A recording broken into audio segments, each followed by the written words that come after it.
Who's to blame for obesity in children?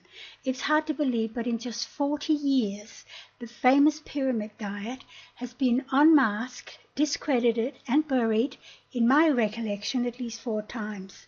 That means an average of once every decade. Why does it continue to happen? The pyramid diet is about politics, not people. It's not about science or even public health. It's about industry and money. Here's how it works.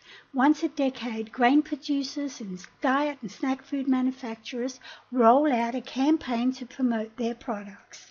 They're followed by nutritionists, diet gurus, and others. They begin a well-planned onslaught on the government and the public to get new endorsement for their pyramid diet. They want schools and other institutions to promote and enforce the pyramid diet. Finally, the old diet gets resurrected from the abyss, where those of us who remember past burials had hoped it would remain forever.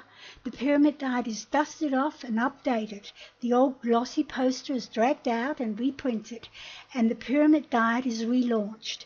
The turnaround takes around a decade. That's a short enough time for people to remember the name and the poster, but long enough for them to forget why the diet was dumped a decade earlier. The relaunch of the pyramid diet always precedes a massive increase in grain and processed food consumption.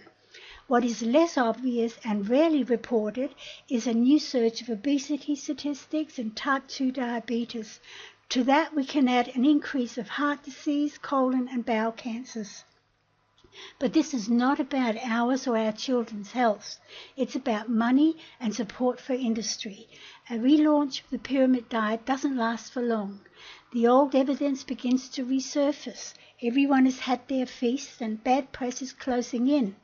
Governments have warned of potential voter backlash, but the damage doesn't end there. It takes at least a decade to re-educate the public. By then, the pyramid diet is ready to roll out all over again. Learn more in a second video below, and thank you for listening.